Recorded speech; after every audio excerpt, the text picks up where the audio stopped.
anything interesting, isn't doing anything that we recognize as valuable. It's a futile, mindless activity.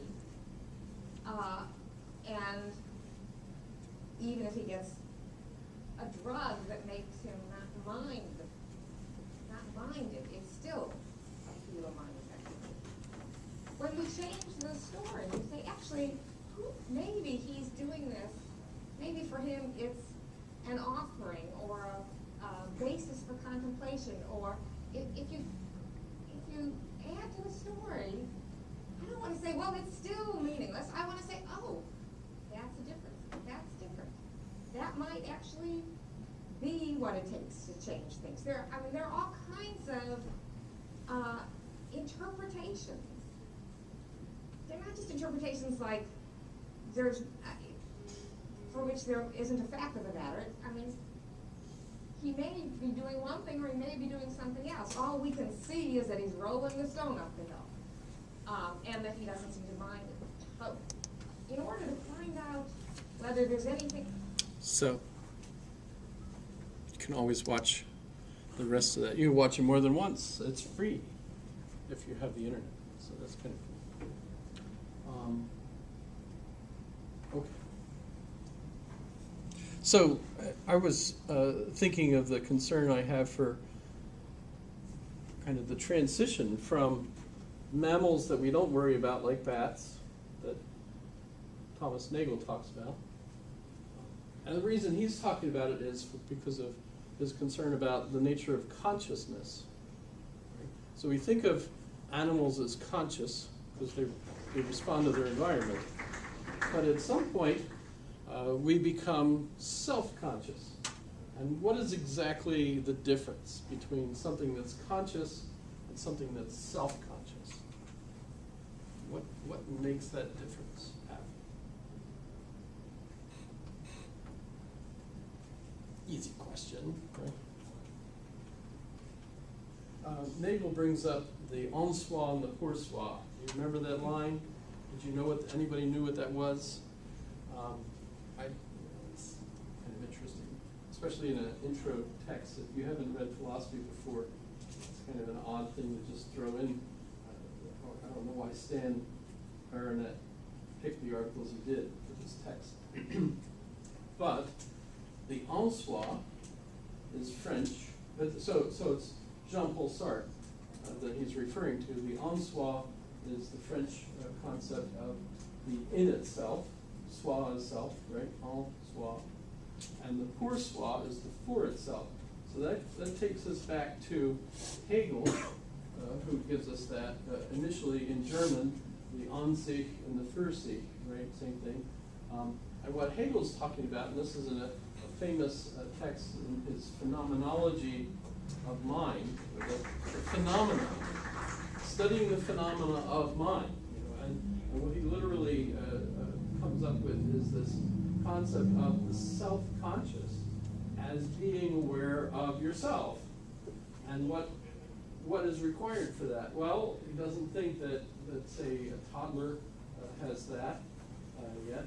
Today we say the mirror effect, right? When you're looking in a mirror and you know that what you're seeing in the mirror is you.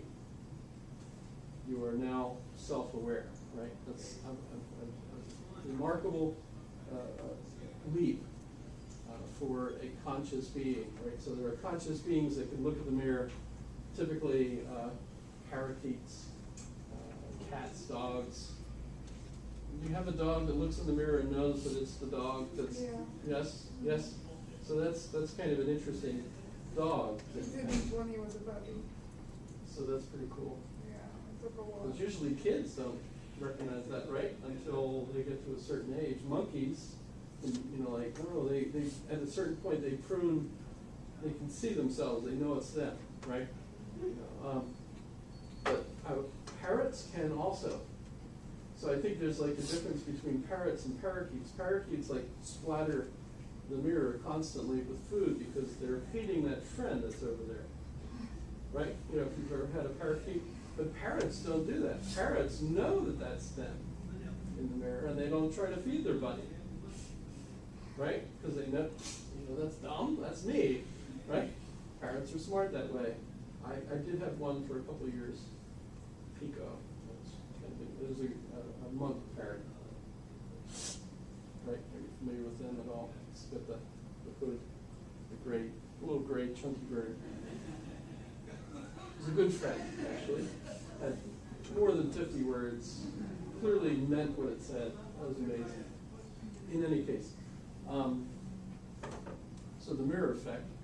So in order for us to do this, Hegel says we have to have two parts of us. The part that is experiencing everything, that's the in itself. So the en soi is me having an experience. But all of the thoughts of me that I am having are the conceptual schema, the images I have of myself, all my thought patterns that I associate with, that's me, right? That's my for itself. So I'm the itself, I'm the in itself, and when I think about me, I'm thinking about the thoughts that I have for me, the for itself, right? So the in itself is the subject, the for itself is the conceptual objectification of myself that I'm thinking about as me. So like Bill Jamison, my name, 206-428-256, married 45 years as of October, ugly, retired military, retired everything, you know, all that stuff. 4 kids, you know, all that stuff, that's me. That's, well, but all of that is a conceptual schema that I'm thinking about, that I'm thinking of as me. And by the way, it isn't me. I'm over here thinking about me. So there's a gap. What do you mean it isn't you? It isn't me. It's my thoughts about me. But it is you. It's an idea. That's Yes, your you're right. name. That's all of me that I'm. But the real me. When you're looking at the mirror and you say that's me in the mirror, you're right, but you're wrong. Because Because it's your reflection. You're both right and wrong. By the way, that's why the Europeans talk the way they do. Cranky? Confusingly. Because they say, yeah, that's me. No, it's not. Right? Because they're thinking, in one context it is me, yes, but no, it isn't. You know, so Europeans are like, what? What are you So talking when about? are you you? Well, I am me.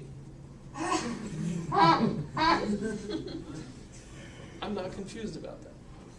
But I can't actually conceive of myself as that self, because all of the conceptions I have of that self are actually just conceptions of me.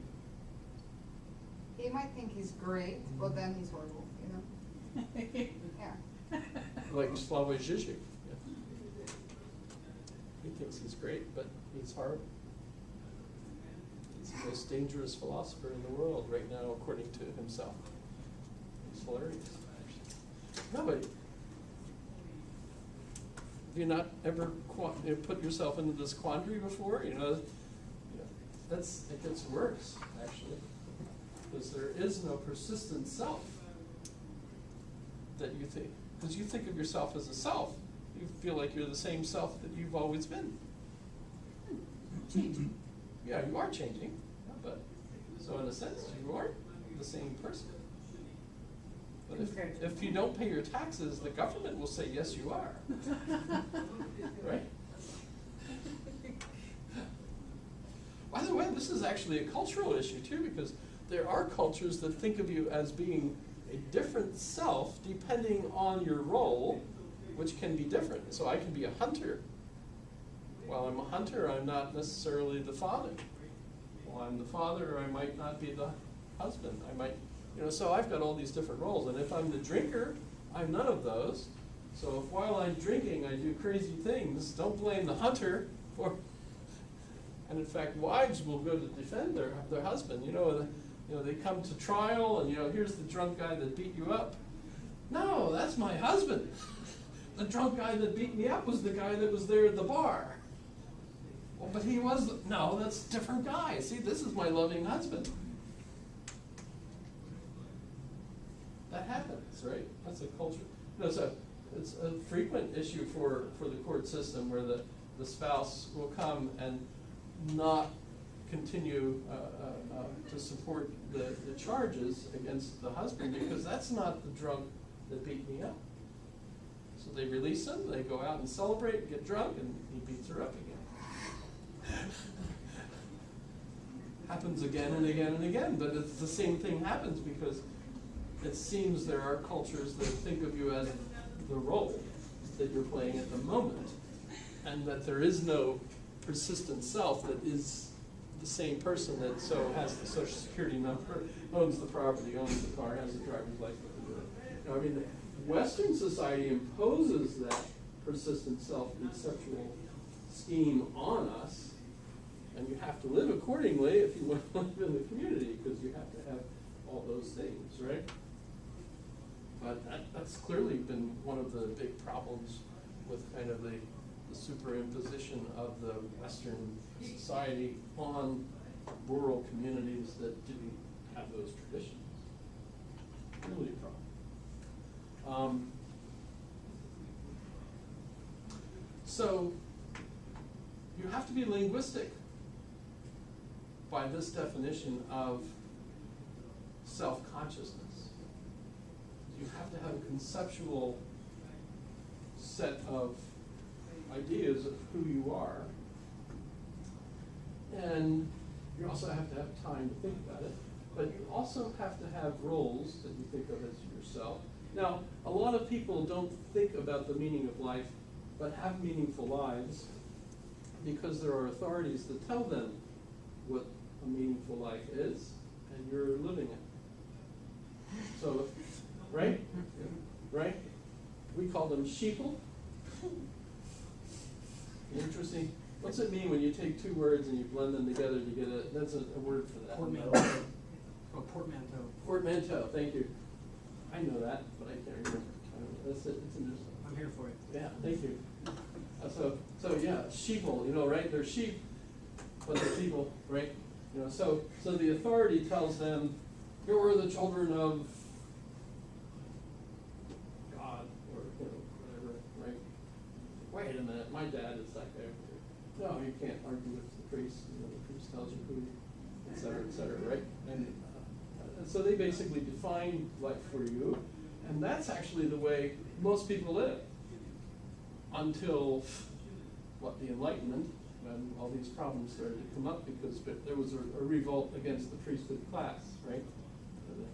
The Reformation, et cetera, right? So if you think about that, all these kind of Western problems, depression, and so on, that seems to be a Northern European invention, if you think about it, right? I mean, there's lots of good reasons to get depressed. The wind just came and blew my house away. I'm upset, right? But I'm not going to give you a pill for it. We have to build you a new house, right? Because that's what's depressing you. Build a new house and I'm okay, right? But if you're like, gee, I'm depressed. Why? I don't know. Here's a pill, We have pills for this. Yes? Yeah. You're mentally ill or you're depressed, right? So we'll give you a pill. How do you feel better? Yeah. Okay. But after a while it wears off, right? Or the pill doesn't, right? I mean, you have to increase the dosage because so the reason for you being depressed is your house was blown away, really you're depressed. There's reasons usually for you being depressed, right? But it's kind of an odd thing to be depressed because you're mentally unhappy with your life. Does that make sense? It's kind of a Northern European invention. I mean, it spreads, right? But if you think of it, it's kind of a Northern European invention. It's not my fault. I have resources if you want me to share. Why do you say that it is? Why do I say that it's an invention? Northern European invention. I guess I'm curious because I'm from Norway, so. Well, actually, it wasn't that far north. Although, I'm thinking Danish. So Søren Kierkegaard. familiar with Kierkegaard? I am not. So I think we call him the depressed Dane, actually. Schopenhauer. Schopenhauer is another depressed, and he's Hamburg initially, although Frankfurt am Main was where he lived most of his adult life. He's very depressed. A pessimist, they call him. But he's absolutely convinced that what basically runs the world is the will. He calls it the will. But it's not like your will or God's will, or it's just the will, he calls it. And it's out to screw you. Well, no. We'll screw you one way or the other, right? And so it's very pessimistic. And Wagner, Richard Wagner, if you're familiar with Richard Wagner, loved Schopenhauer, and so he wrote all these operas for the Germans that were based on the idea that the world is going to screw you, basically, right? Even if you're a god, so Wotan, screw all the way through the ring cycle. In fact, let me. Hey, I was just screwed by the. See how that? By the way, I'm screwed. I'm using the word screwed in kind of a broad, general sense, not any particular sense that would get me in trouble. Hopefully. So I want Wagner, Siegfried. I want Wotan, Spear. Let's see if I get the right.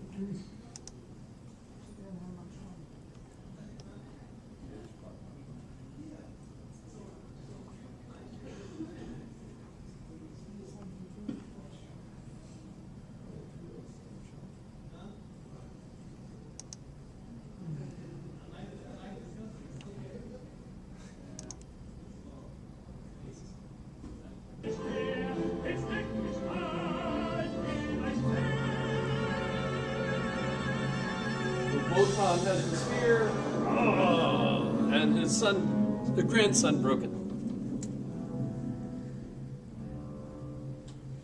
Wotan, he's the king of the gods. His power has just been destroyed by his grandson with.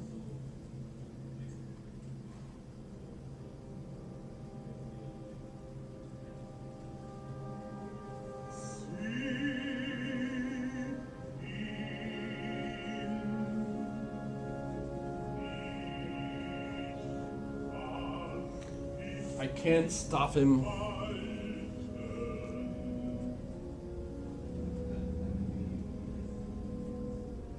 And off he goes.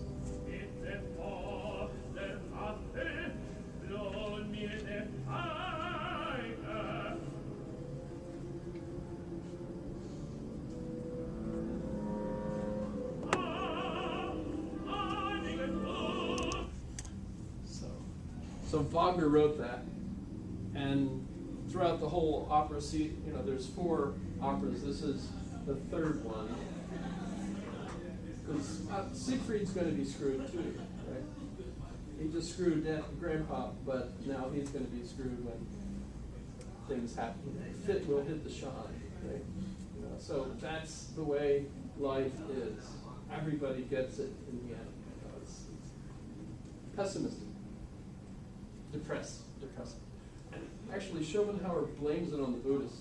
Schopenhauer was a Buddhist in a way, not practicing, but he was like the first European philosopher to kind of adopt Buddhist thinking and incorporate it as part of his philosophy. And he blames? We could blame Buddhism for a lot of that. Buddhism, I think, is a very pessimistic religion or philosophy. I mean, the American version of it tends to be, let's try to be happy here, but that's not really what Buddhism is traditionally. Buddhism, Siddhartha, or the Buddha, tried out all the Hindu religions, discovered that they were all wrong, and they're basically pagan religions, right? Did I talk about this last class at all? So Pagano means the countryside, So for the Romans, after the Christian influx, after Christianity took over, Christianity was the urban religion, and the people that still lived out in the rural areas were less educated and hadn't become Christian, so they were still following the pagan gods. Pagano, they're in the countryside, right? So pagan means the rural, not quite educated urban class were Christians at that time, right? And so if you think of the Hindu gods, they're the same sort of thing. What are the basic idea of the gods were that these are the powers and the forces in the earth, right? And you have to learn them in order to cooperate so you have a long, healthy, happy life, right? You have to cooperate with them. So it's basically pre-scientific science in a sense, right? And so the Hindu gods are the same sort of thing, right? There are thousands of these.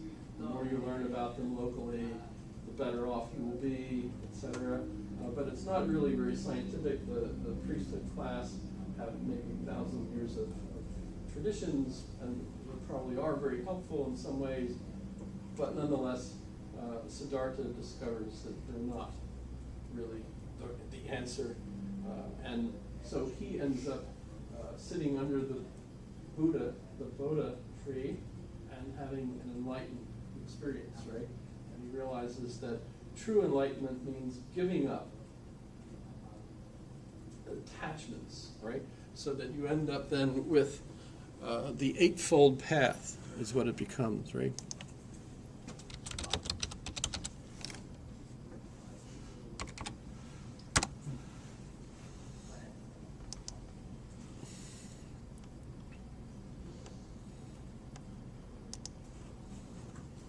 So you end up with all of these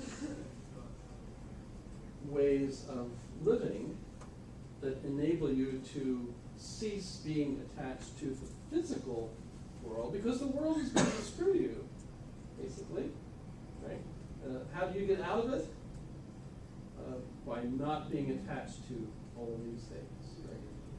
And the thought for the Buddhists is that remember, they have reincarnation, which Plato does too, by the way. And so the soul keeps coming back into a body, right? Reincarnate, meat, right? Back into the meat, right? Reincarnation. Sorry for the chili reference, Chili con carne, right? With meat, right? But back to the meat, right? The soul goes back into the body, right? And then at death, right, it goes into another body. And depending on the kind of life you lead for the Buddhist, that's the kind, you either go up or down. But for the Buddhist, the goal is escape from this life entirely. And so nirvana is nothingness. It's an escape from everything. So it's not like heaven. It's like you're just no longer going to suffer. Because if you're alive, you're going to suffer, right? And so the way to escape suffering is to gradually, basically remove your soul's attachment to anything physical, so that eventually at that point you're like, gone. So that's a depressing kind of attitude, I think. I don't know how good this interpretation of them are. This is just Wikipedia, but so Schopenhauer is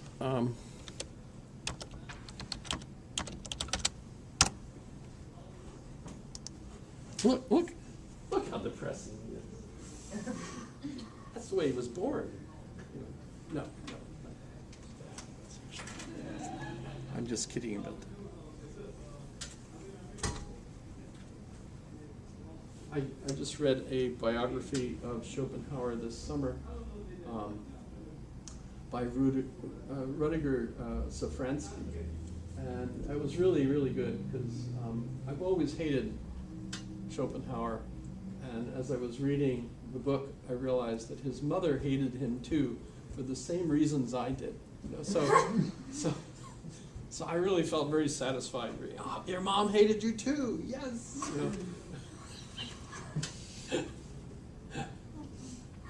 But you get you get to understand why he was so hateful. So there was good reasons for it. He did have a dog. You can't completely hate somebody. Well, I don't hate anybody. Well, maybe I would have hated Osama bin Laden, maybe, but gotta hate somebody, I guess. Okay, so depressing. Why? Why is it depressing? Well, let me go back to the concept that Eddie Glaude is talking about. So class notes, other items. What is religion?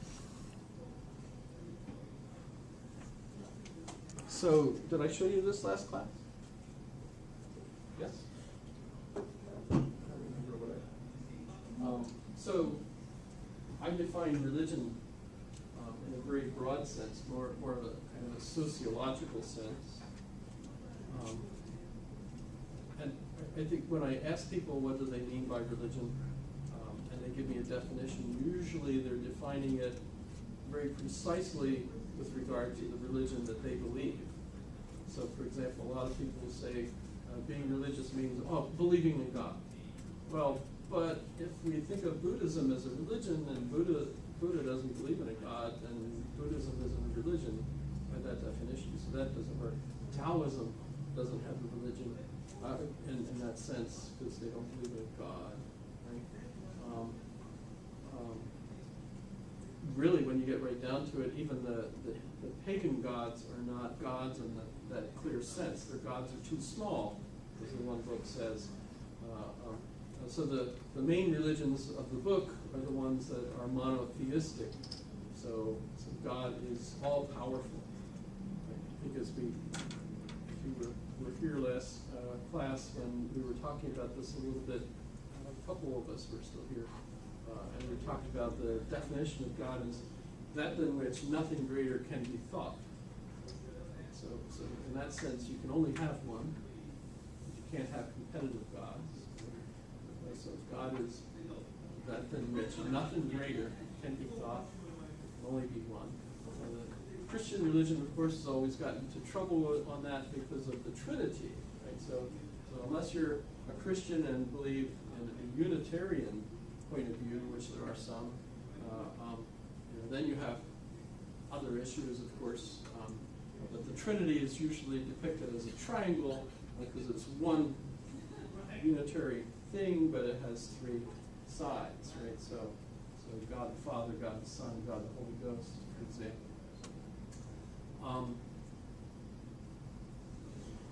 But so if what we're thinking of in turn is about all of the different kinds of religions that we typically talk about, was voodoo, did I say voodoo?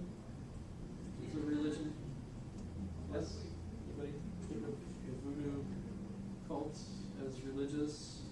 I don't know if it's considered a religion, but it exists.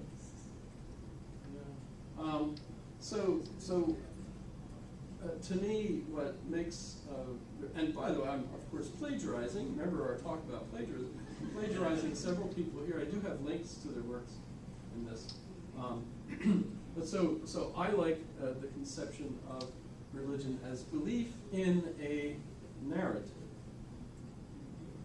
a story, right? The story that gives me the purpose of life, right? So whatever narrative you believe in, that explains your role in life, and that's what life is. Well, that's your religion, right? So one of my favorites, for example, is Richard Dawkins. If you're familiar with Richard Dawkins, he's a biologist from Oxford. He's originally from South Africa, I believe, but famous for The Selfish Gene, which was a kind of interesting book because genes, of course, don't have personalities, so they really can't be selfish. But what he is trying to do is argue that the focus for reproduction and reproductive success, and so Darwinian evolution, is the gene, right? So the genes that enable or pass on their complex system of information to a next generation are the ones that survive. So survival of the fittest genes, right? So in a sense, the gene is selfish. By the way, other books came out almost immediately. The Unselfish Gene, all kinds of books on. And the newest one, by the way, is Siddhartha Mukherjee's book, The Gene, which is like just a couple years old, and it's really, really good. Good history of the study of the gene. In any case, Richard Dawkins is an atheist. And I went a couple of years ago, he gave a lecture up at Fairbanks, and I said to my wife, hey, let's go, he's coming. So we hopped into the camper, drove up to Fairbanks, weathered a rainstorm on the Glen, or the Parks Highway rather, that night. But we got there the next day and viewed the museum because they had updated it and so on. And we were there for the lecture, and it was packed. It was so packed, the auditorium, 400 plus people or whatever. They had another overflow of crowd in another room where they had a screen so that people could watch it from there. And it was like a religious service with all these atheists going up, yes, we're saved, except in atheist terminology, right? It was so, I'm sitting there just beaming and enjoying being at this, event, right? And my wife is sitting there, why didn't you tell me? And she was smacking because she hates him. She refuses to allow me to buy any more of his books. I buy them anyway. But he's one of those people you've got to read just so you know how wrong he is, right? He's obviously religious, obviously enthusiastic, believes the narrative, in an absolutely clear way. And if you don't agree with him, you're not saved. You're a sinner. He doesn't say that. He says you're foolish. You're not reading your science books, right? That's his religious terminology, right? So to me, virtually everybody that gets up in the morning and has a purpose, I'm going to eat breakfast, then I'm going to read the paper, then I'm going to go out and conquer the world, whatever you're going to do. You're religious. The question is, okay, figure out what is your religious narrative. So you need now. But the thing is, there are people that are depressed because they don't have one, and they need one. So an awful lot of people don't need one because the priest or someone tells them, hey, this is why you're here. Oh, okay. Or the drill sergeant might tell you what the purpose of life is. We're going to kill those people. There you go. There you've got a sense of mission, right? Really, right? So if you think that's really clear, right? I know what we're here for, right?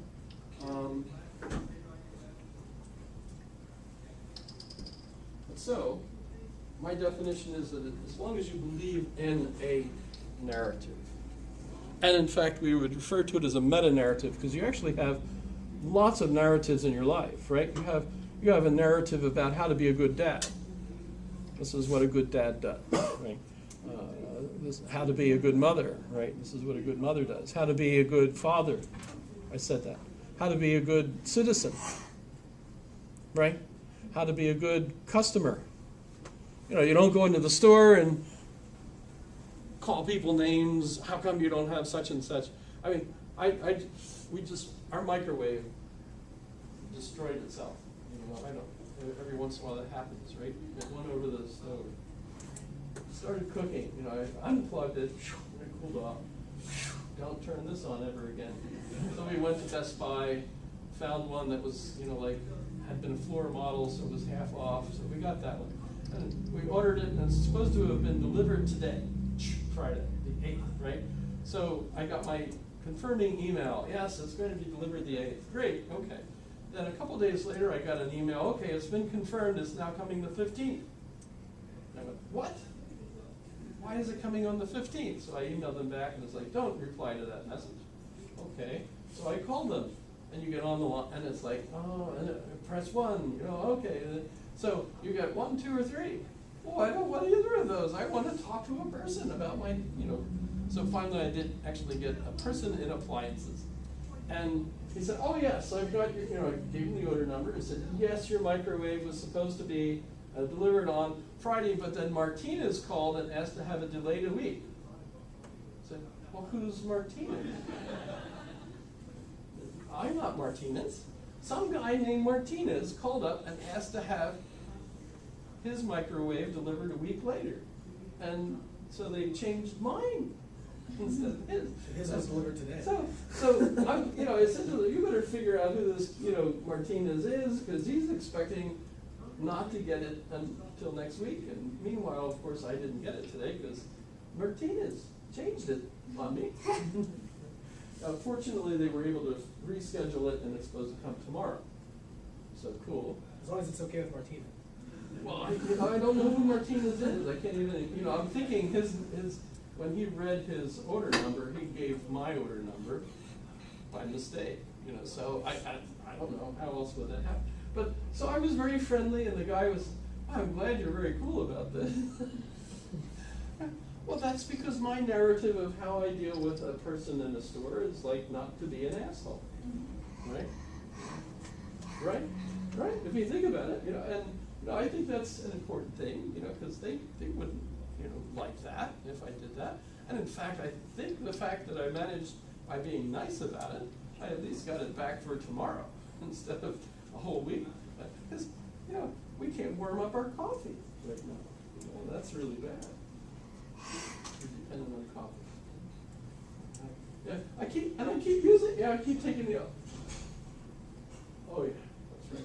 You know, so you can't use it, because it's off. So that's a narrative. How to behave with people that sell products. Right? How to behave with students, how to be a good teacher, how to be a soldier. Although, actually, I have a confession to make.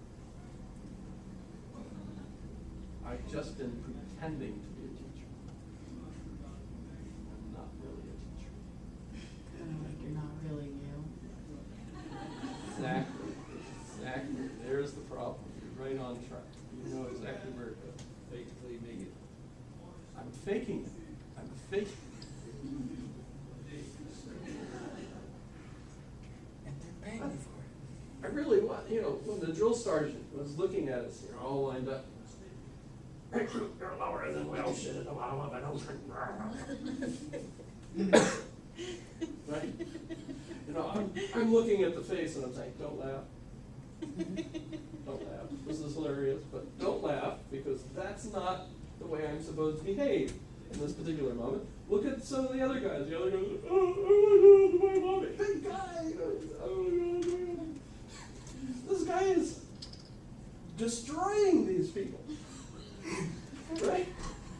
And that's his job, actually, because he's trying to destroy the way they thought about themselves and then build them back up as a member of a green family, right? Right? And I'm watching that. I'm aware of that, right? So I'm acting a particular role so that I survive this situation, do, you know, well, you know, and I did, you know, fine, you know. Internally, of course, all this stuff is going on in my head. Now, this is some of the best training I've ever seen. You know, I don't know that these drill sergeants actually know the theory behind their practice, but they've been trained to practice this very well. It's really well done, right? But you know, I didn't think some of the drill sergeants were really intelligent enough to know exactly how effective they were being, actually. They were just trained to be really good at doing this, right? But you know, meanwhile, I'm overly cerebral. I said, remember, I had a master's degree in philosophy, and here I am at basic training. Well, that's weird, right? Not very many people do that, I suppose. But so I'm acting. I'm absolutely trying to out this. So how am I supposed to act in this circumstance, right? You know, yes, drill sergeant. You know, whatever. Right? And just play the role. I'm clearly playing the role, but at the same time, I'm thinking to myself, I'm not really being honest with him. I'm acting this part, right? And that's really how I felt all through my years in the military. I never thought I was really that. I was always, I put on the uniform, did the job, tried to do it as well as I could, but in a sense, I was playing a role. But you end up with conflicts between these different narratives. So Dad, says my daughter, please give me $1,000 for whatever. Wife, don't you dare give her money because you're just enabling her. She's never going to grow up to be able to take care of her own life.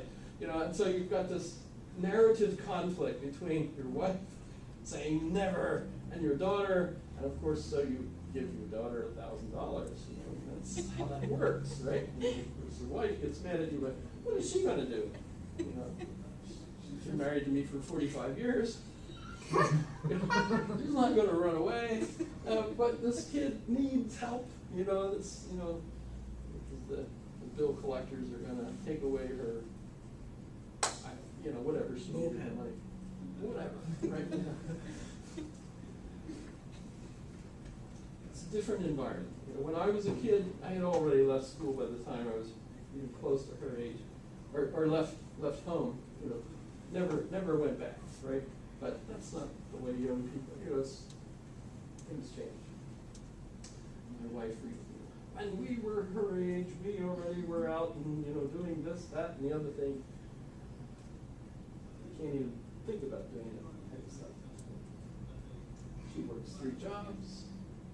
Wouldn't make enough money to pay for it. I'm telling you too much about my other daughter. That's all her private stuff. You might even know her. However, but you get the idea. I have conflicts between my various stories. How to be a good teacher. Oh, well, I want to be a good teacher. On the other hand, I want to be a good citizen. I want to be a good member of the community. What it would be good for me to teach you, but what would the community prefer me to teach you? That might not be the same thing, right? In any case, you have to have some way of resolving the conflicts. You have to have a priority, a means of priority, right? And that's where the meta-narrative comes in. Meta just means beyond, right? It's a Greek prefix that means so ethics, normative ethics, how to behave. These are the rules, the 10 Commandments or whatever, right? Stop at a stoplight, no California rolls, those are normative ethics.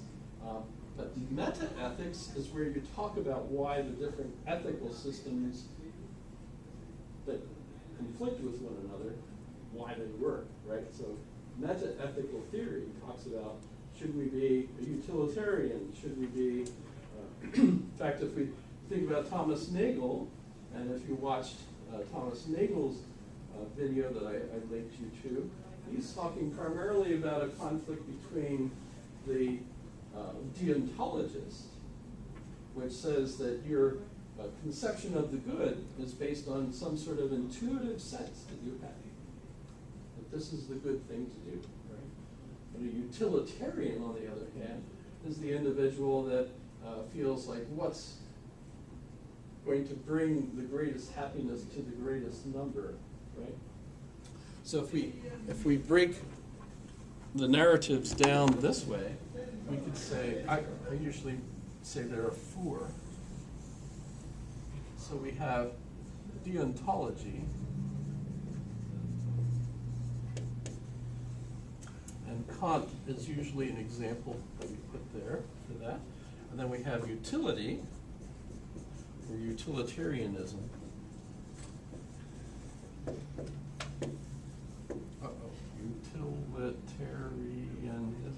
Did I get it right? Yes. And John Stuart Mill is usually a perfect example of that. And then we have the we, and usually put Hume over here.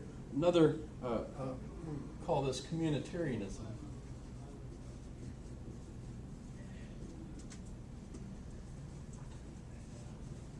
Shoot. I don't, communitarianism, however you spell. And then over here you have the I, and that's Aristotle. And that's also referred to as virtue ethics.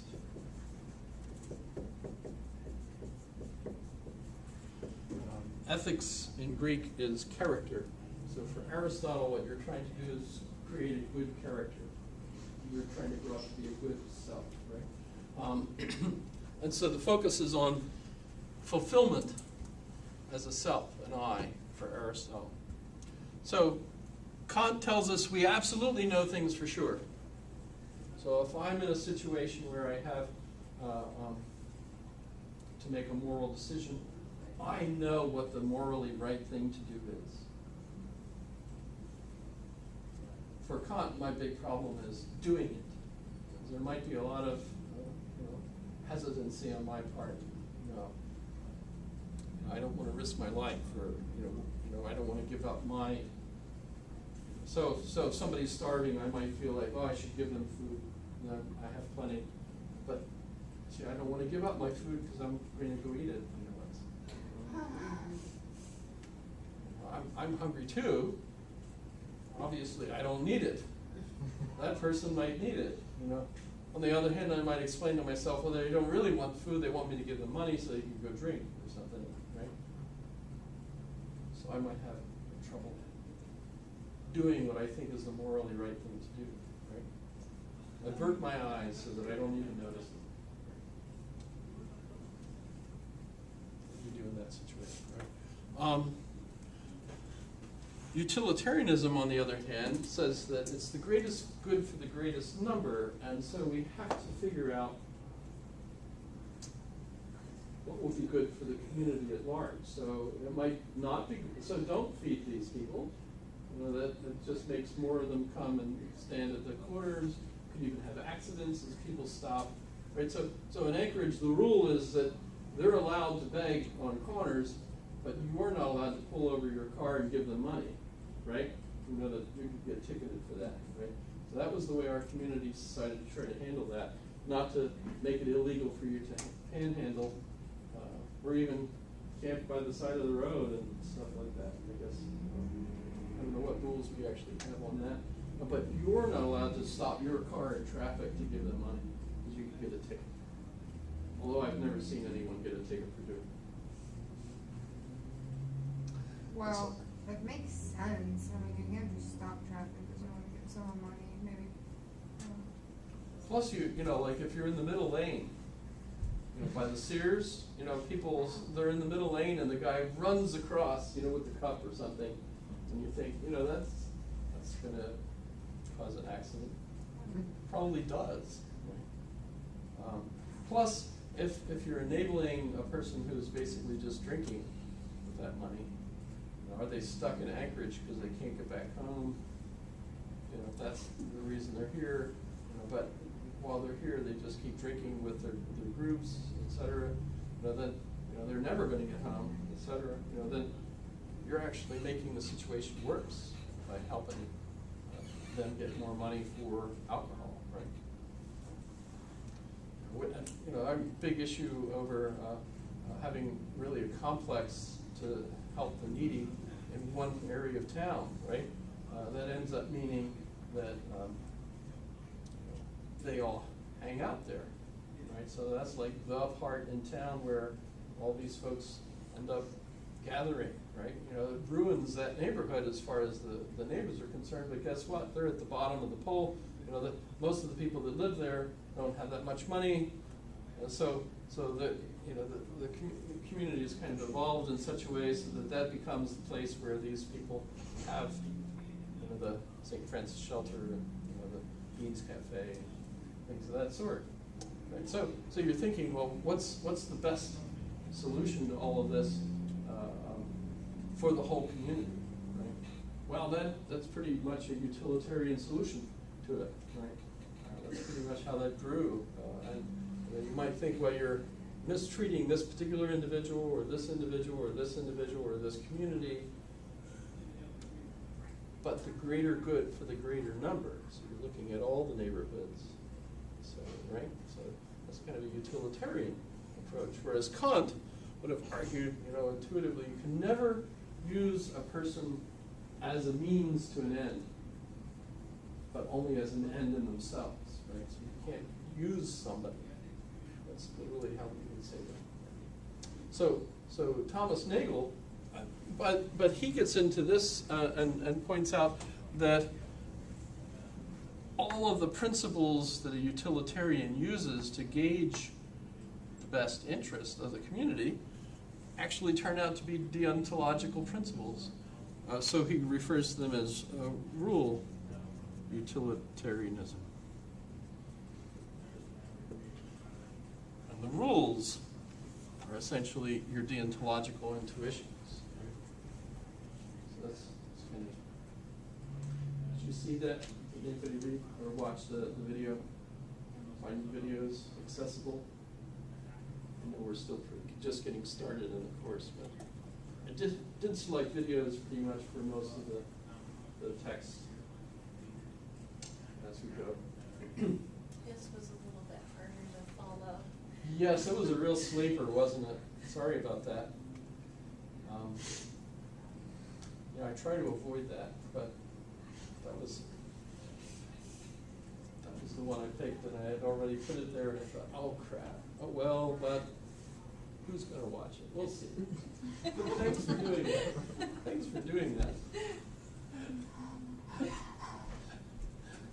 You get to see some real lively interaction.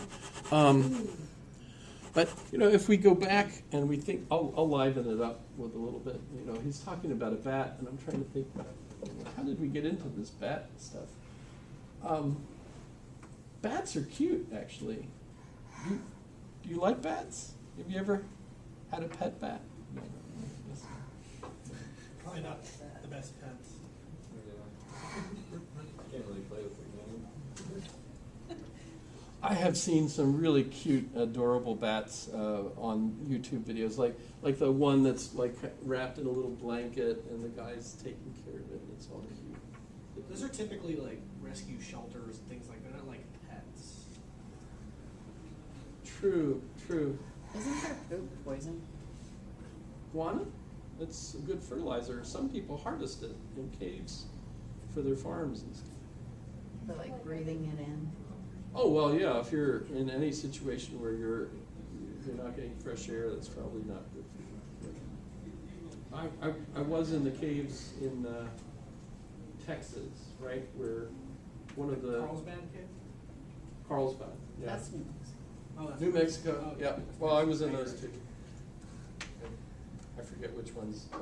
Yeah, I'm old. I don't remember all the places I've been. I sometimes sit down and go to Google Earth and I can go visit.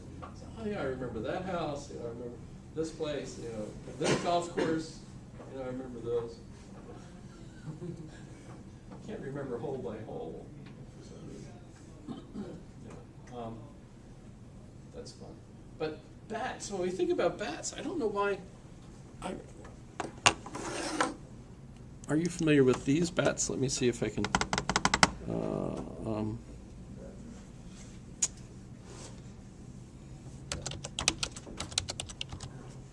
I'm not in anything.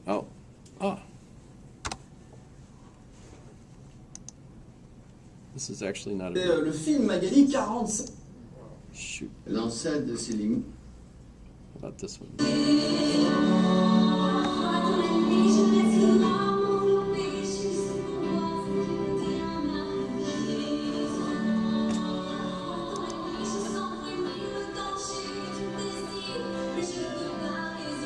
You know this song, right?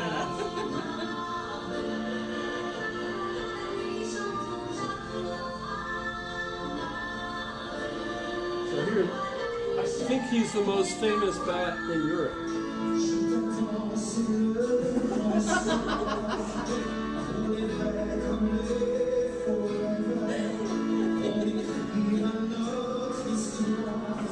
So a lot of people think he's sexy.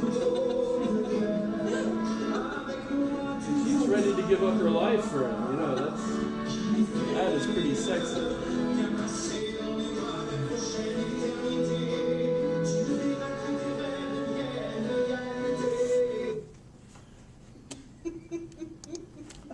So that's fun. The German version is pretty cool too, but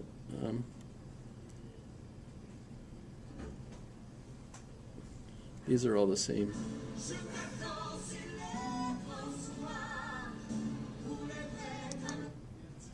Is this the...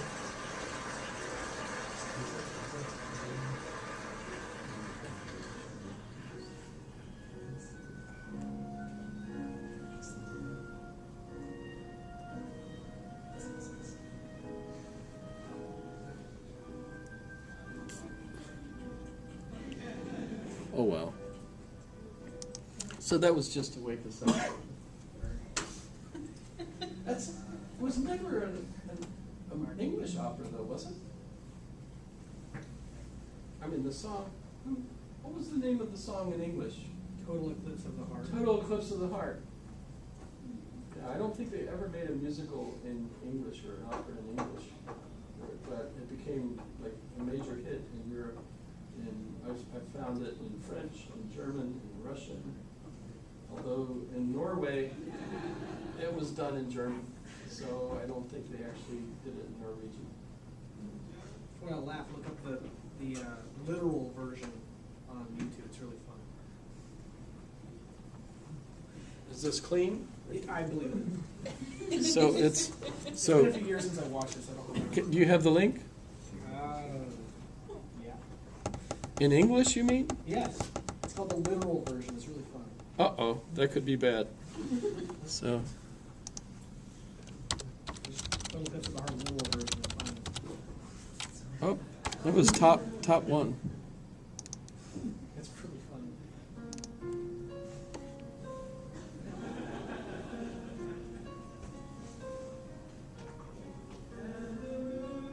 Random use of candles, empty bottles, and cloth. Can you see me through the sand? Creeping up on what looks like a bath, but then it's in the shot of tangling bows. The loss of some candles and dramatically posing the stock footage of a moon in the sky. Messing up my close up and floating the curtain. Now let's see what's coming in from outside. Oh, you're close.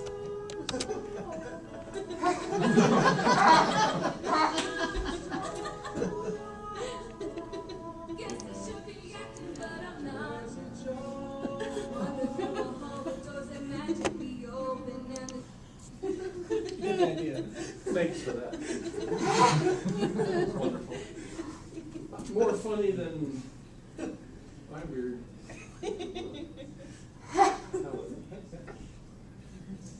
So bats, I don't know. Those are vampires. Those are not real, are they? I don't think so. Obviously not. You like bats a lot. Well, I have a personal relationship with bats. Yeah. Because when I was in college, I worked in an old folks retirement home, which was full of bats. Bats. Well, during the summer. Incidentally Because the full of residents- bats or Well, the- intentionally full of bats? the Are you talking residents- about old bats? Well, the place wasn't air conditioned. This was 70, the 19th. So the residents would open their windows during the summer, and this is in Westchester, Pennsylvania. So the bats would come in, and I was the night watchman. It was a great job, by the way. I got paid $1.65 an hour to sit there and basically study, because my job was to be the person awake in the home during the night in case, whatever. But so during the summer, we would walk around checking the premises with a tennis racket, because the bats would come in, they'd be, coming down the hall, and you take the tennis racket and you wait, and as they come, you just go funk. It's just like a badminton birdie, the wings fold up, and they go, and then you pick them up and discard them. actually once I put them in the secretary's desk drawer, so when she opened it, it was sitting there. Bunch of dead bats in the store. Or maybe on comment. That's just, so yeah, so I got to meet a lot of bats in a place that had, some absolutely outrageously great stories, as you can imagine, because old people are amazing. However, so actually we're supposed to be doing work, right? What It's a else? philosophy class. Dear It's a God. lot. As long as we're talking about stuff.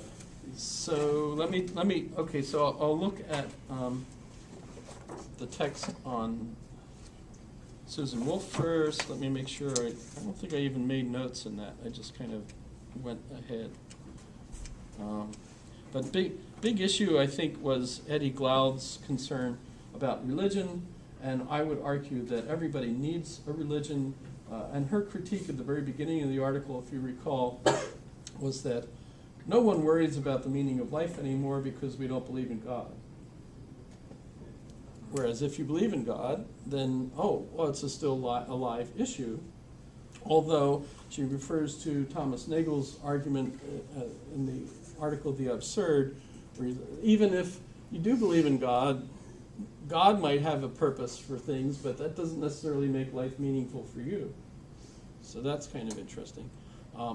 But if you're thinking in terms of your narrative, your meta-narrative that guides your life at whatever time in your life you're at, has highest values. You might not contemplate them and try to figure out what they are, but there are people that do, so it's kind of interesting to read up and see what might define those values for you.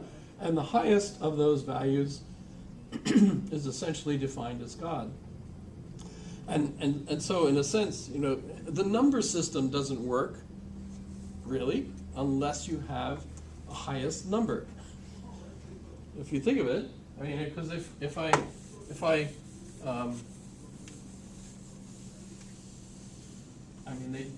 when did they invent the infinite? But if I think of my number system, what's the highest number? We go like this, right? The infinite, right? And if you talk to a mathematician, you say, well, what about this? Mathematician, no, you're not allowed to do that. It's still this, right? What if you make it squared, right? Oh no, it's still that, right? What if you? Oh, this is fun. Go like this. Nope, it's still this. I think it's. This equals this, right? So, and you think, wow, that's confusing. So G for God, Gott, Bog, whatever, Deus, Zeus, Jesus, whatever you want. So your highest value, you might not know exactly what that highest value is. And in fact, by definition, we can't really know. It's too hard for us. We're finite. This represents, we can't really understand the infinite. We have a concept that enables us to conceive of the inconceivable. Right? I can't conceive of the infinite, but I have a concept that enables me to think about the set of things that is part of that inconceivability associated with it. Well, so the concept of God is, by definition, beyond our comprehension, but nonetheless, there it is. And so, essentially, it represents, in a lot of theological treatises, the highest value. So in a sense, I would argue with someone who says, they're like Richard Dawkins, they're an atheist. Well, they don't really take them out of the argument, but because he still argues, right, with lots of people. But the thing is, the people he really wants to talk to, I would think, are turned off by his argument. They don't want to listen to him because he doesn't believe in God, and that immediately shuts the door, right? And so I think saying accepting the idea of God is absolutely an essential part of being in the argument to argue about what you mean by God. If you don't think there is a God, you're out of the argument. Does that make sense? So if I want to argue, my conception of God would not be someone who would say, you guys are condemned because you're not us, right? So I have to admit, I feel like, Moses crossing the Red Sea and the poor Egyptians charging in, and then the sea closes up and drowns them all. God didn't do that. God would not have killed the Egyptians because they were his people too. See, so I'm in an odd conflict here with people that use a concept of God in a particular way to promote their tribalism, right? That becomes an issue for me, right? But that's, you're not in the argument if you don't get to accept that God exists. And as I said, the ontological argument works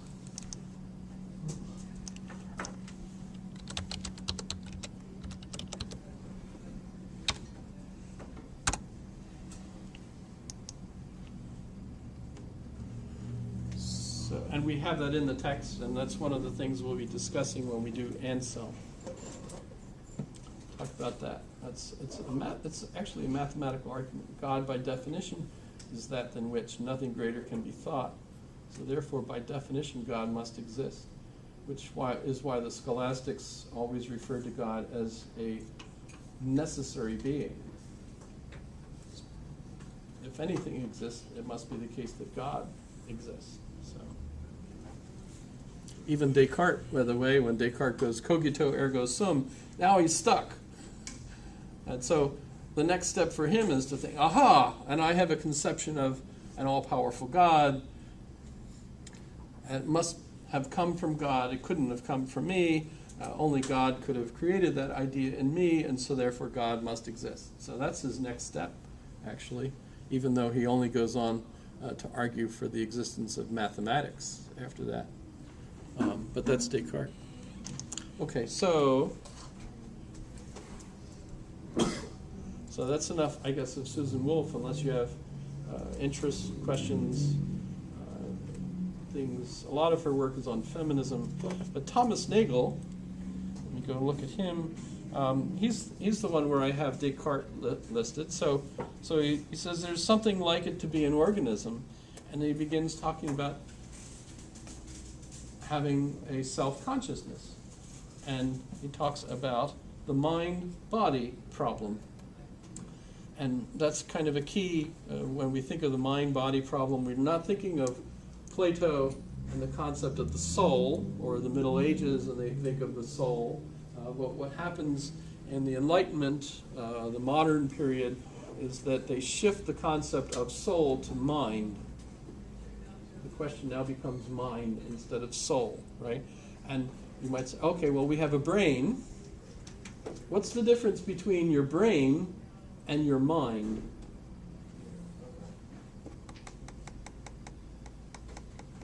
Thank you, by the way. Are there any wrong answers? There, Because isn't your mind? there just isn't, thoughts because and- this is your, I'm asking you what your impression is. Just your mind is your subconscious, and your brain is the actual organ, or I don't That's know. having the thoughts. Yeah. Yeah, yeah. What does anybody else think? If your brain is damaged, so is your mind, right? Well, it could be. It couldn't it? So say maybe you're in a vegetable state, your brain's not working, but your mind could still be doing its thing. Kind of in a frozen state, and then, God, didn't they I just know. have something recently where someone who was considered dead for 3 years, and now they're changing their mind and saying that she's not brain dead? It seems to me that was just in the paper. Anyone see that? It was just today, I think. I better ask you our quiz questions real quick. Let me do that.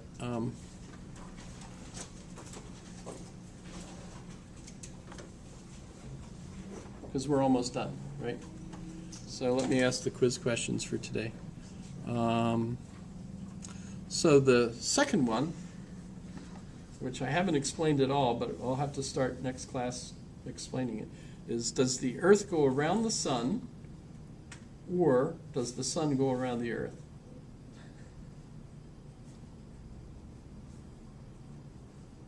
And I think it's a harder question. Does the Earth go around the sun, or does the sun go around the Earth? And the earlier one I have is, what do you think is your narrative for your life, the most important narrative for your life at this point?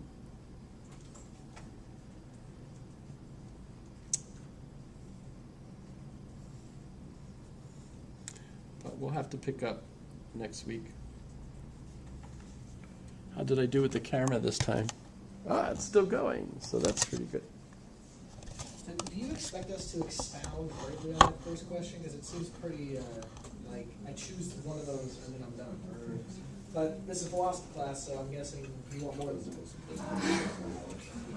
Well, yeah, most believe it or not, I will get some responses by some people in the class, I think, that will say that the sun goes around the Earth.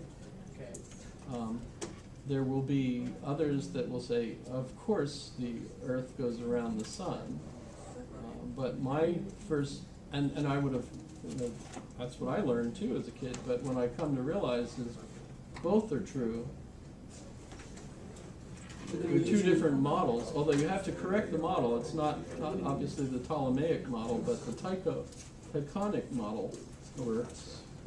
I'd say you're not necessarily using the word around in the same context in each of those sentences. The contexts are different. So they're different perspectives. There are other ones, for example, the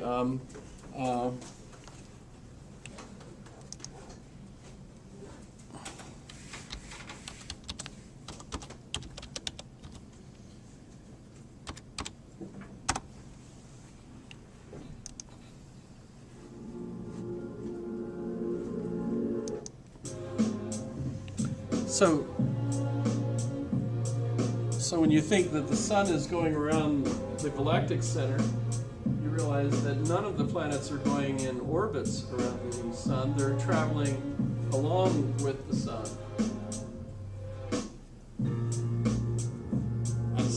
This is a really terrible video. I would love NASA to make one. But that's kind of interesting. But you get the idea. So the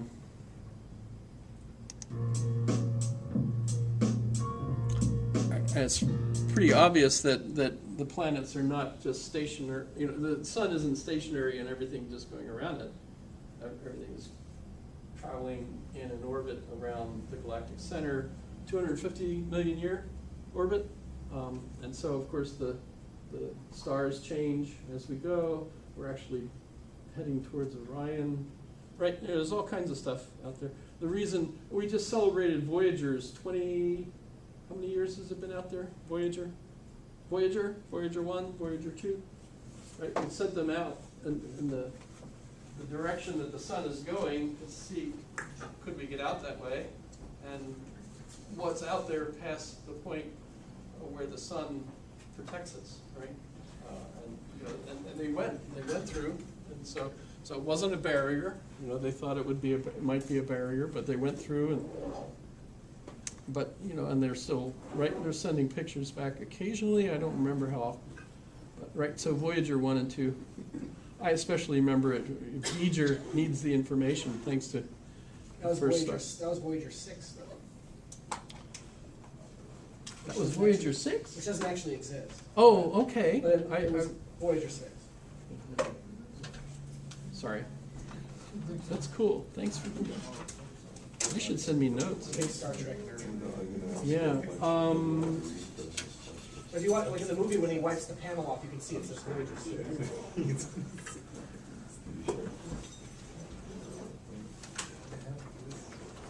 But so my answer, in my point of view, is actually very complex. Should we email our questions? Yes. Email your responses. Everything can be emailed to me, so your quiz questions, email them to me before next week, or after if you've not sent them yet, you can still send them.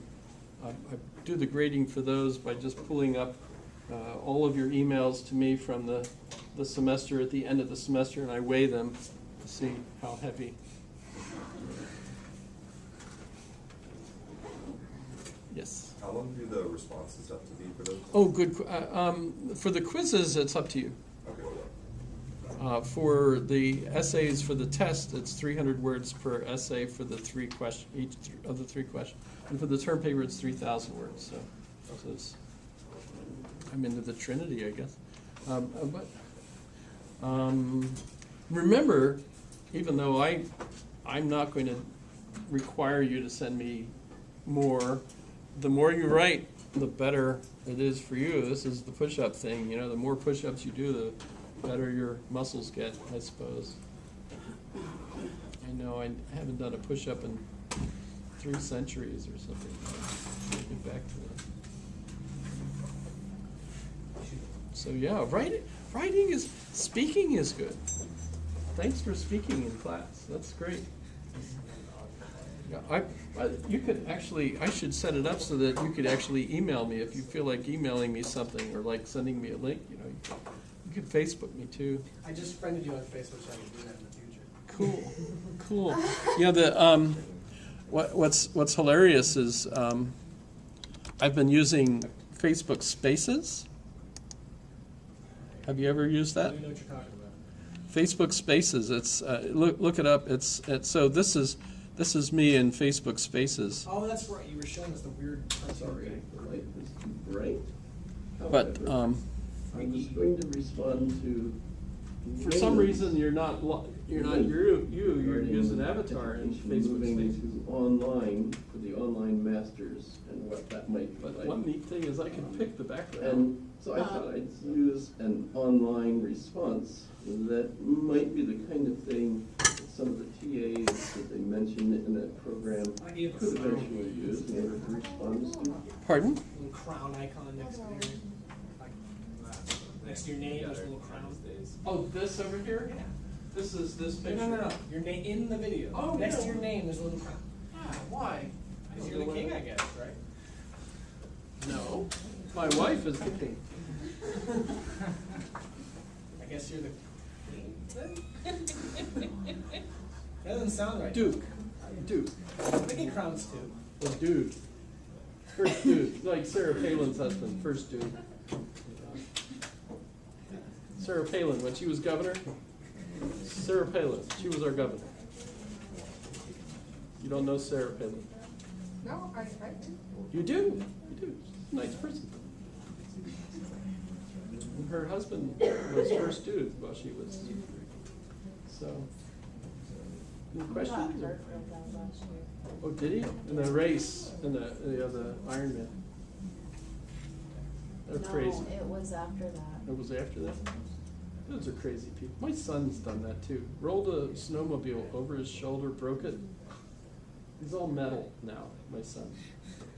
Now I'm telling you about my son. I tell you about my daughter, my other son. So we're done, actually. Unless you have questions. See you next week. Hope this was fun. Email me comments if you want me to change like everything. Yes, I got a few questions. Did you guys, by chance, strength connect? I sent you an email for the responses. Did I reply at all? I had a few questions in the email, so I was wondering. So when did you send it? Wednesday night, like probably 9 p.m. maybe? Wednesday night. And I didn't reply? No. I'm wondering if I sent to the right address. That's what I was curious for. Because I had a few questions. I replied to